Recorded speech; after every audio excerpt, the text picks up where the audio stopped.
Hello there, world of tankers, and welcome to the channel. I'm your host, Droodles Blitz, and in today's video, I'll be playing in the Tier 10 Collector German medium tank, the Kampfpanzer 50-ton. A vehicle that I literally spent a year trying to get my hands on because Wargaming wasn't really releasing it in its own dedicated crates, and after I finally got it, honestly, I really haven't played it that much. It's one of those tanks that on paper looks incredible. I mean, the vehicle with Gunrammer has 3,700 damage per minute. It features a decent power to weight, strong armor, even good gun depression. So why isn't very fun? Well, the reason I don't find it very fun is because of the fact that its armor doesn't work as well as you'd want it to, and the mobility is not as good as you'd think it is, and even though the gun does feature that incredible DPM, half of the time the shells don't go where you want them to. So it's this incredible tank when it works, but a lot of the time some of the downsides cause it to stumble over itself, which can get rather irritating.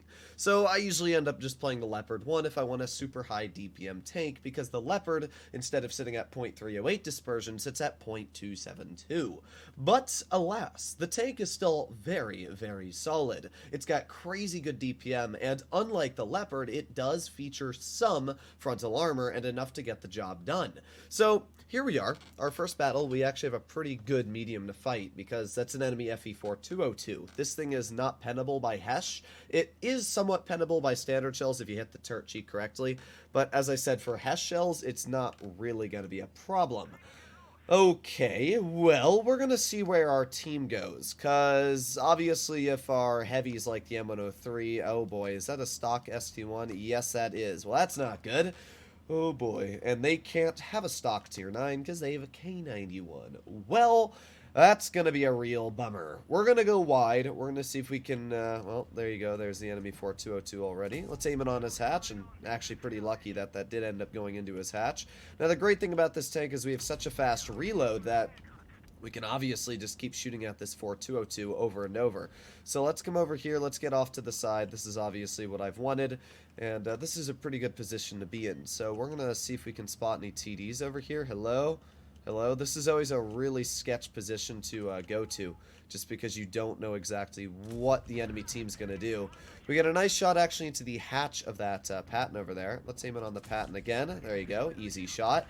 This is where the tank's DPM is incredible. Being able to shoot at a vehicle like that Patton just over and over, it is pretty insane, and you can see it working very well here for us. So let's see if we can maybe get another in. There you go. Another shot into that Patton. Just like that, we have literally brought a full health tank pretty low at this point. We're going to get a nice shell into the enemy FE4202 there. We do have the 263 all the way in the back. We were not able to hit that, but that's all fine. We're going to cut off to this side, although our teammate did get a pretty nice shell in there. Let's aim in a shell onto the side of the E3. Not too bad. 4202 is going to poke. Well, this is a pretty sus game, I'm not going to lie. With the 263 in the back, I actually can't do anything to that 263 apart from, like, slap him with HE. It's one of the downsides of this vehicle, is that it doesn't have the most pen, obviously, as a medium. But the good news is that, well, the good news is that the 263 is already dead. We got the 4202 off to the side. He's dead, and the only tanks left that are somewhat deadly are like the T110 E3. But if that E3 shoots, which he did, now we can easily get to the side of his vehicle, which we're going to do right here.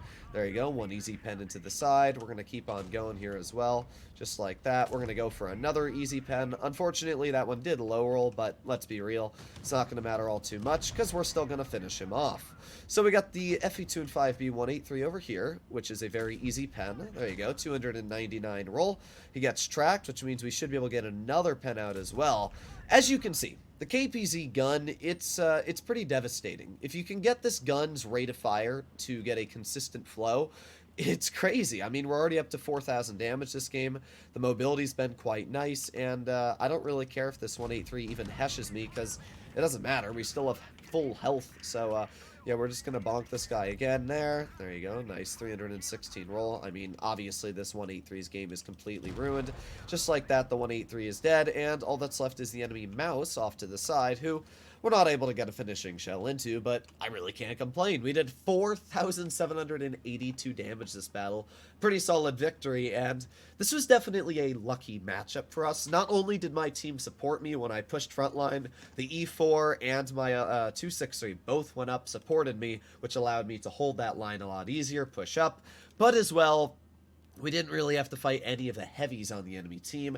The mouse wasn't a problem for us. The 263 wasn't really a problem. 4202 didn't do any damage. Neither did the Patton. So, I'll be honest, we got a pretty free game. We did take advantage of the situation we had, though. You obviously want to use the DPM, high rate of fire this tank has, to keep opponents off of you. Even though I am running calibrated shells, it doesn't take away from the 3,400 damage per minute this vehicle features. That's still more than really any other tier 10 you're going to fight, which is actually quite nice. So we're going to make our way over towards base A. This tank does, as I said, feature 8 degrees of gun depression, which means that you can work it hull down quite easily. So up against us, we have a 60 TP E100, Object 268 Minnow. I mean, they got a really solid lineup, but the good news is that they only have one mobile tank, which is a T92E1.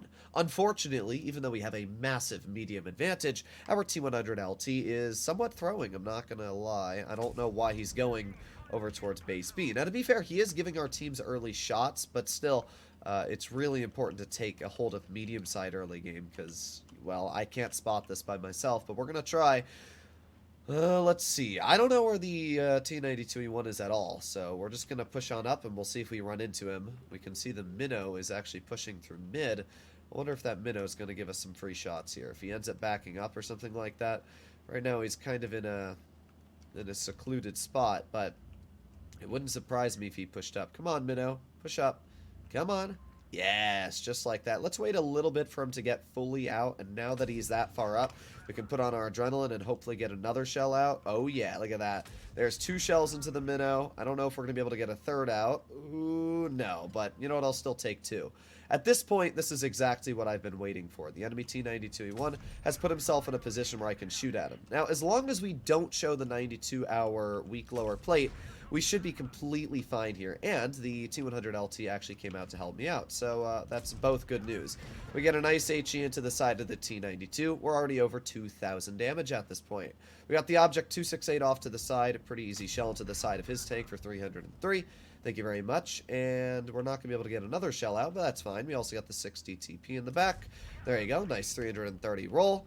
Okay, I mean, we're getting shells out. We're slinging shells left, right, and center here. Let's get a nice shell into the Minnow's lower plate. We also got the T30 right here. If that Minnow wants to tunnel me, that's going to be a very, very poor decision on his part. He gets 1 shell into our T30. I'm just going to sit right here. Let's aim in a heat shell on the Minnow's hatch. There you go. The Minnow is an incredibly hard tank to penetrate, which you can see. Now, one thing is that we actually cannot penetrate that E100's lower plate from this angle, but if we go down here, we can. We've already penetrated 2 shells, up to 3,800 damage, and again, this is where having that insane level of DPM is just allowing us to rip into this poor E100. We're going to get another nice shell in, and we back up. He wasn't able to hit us. I mean, obviously, this guy has no clue what he's doing, let's be real. But that's fine. The T100 LT gets a shell into him, and then we're going to get to his side and finish him off. Okay, well, just like that, we've also got the Minnow right off to our side. The Minnow is not a very fast tank, which means we can get a nice slapping shell into the side of his vehicle, finishing him off. And just like that, all that's left is the enemy T110E5. We are up to 5,300 damage at this point, which is a pretty crazy number when you think about it. I don't know if we're going to get any more out, because this E5 might just... yeah, poke the Yag. That's a little unfortunate, because I was kind of hoping we could break the 6,000 damage mark, but the C5 has legitimately killed himself, so unfortunate for us, I guess. Alright, well, there you have it. This is the, oh yeah, we were able to get a finishing shell off, but this is the Kampfpanzer 50-ton. I mean, it's a great tank, as you can see. When you get it in situations where the gun is able to work, it can be incredible. We did, what, 5,600 damage this game? And we easily could have done almost 7,000 damage this game if we were able to farm that E5 from the health he had. It's such a nice tank. I don't play it a lot, as I said, due to the playstyle that it features and it holds, but it still is a vehicle that can just absolutely annihilate enemy tanks if you're in the position to do so. Hopefully you enjoyed today's video, and I'll see you all in the next one. Bye-bye!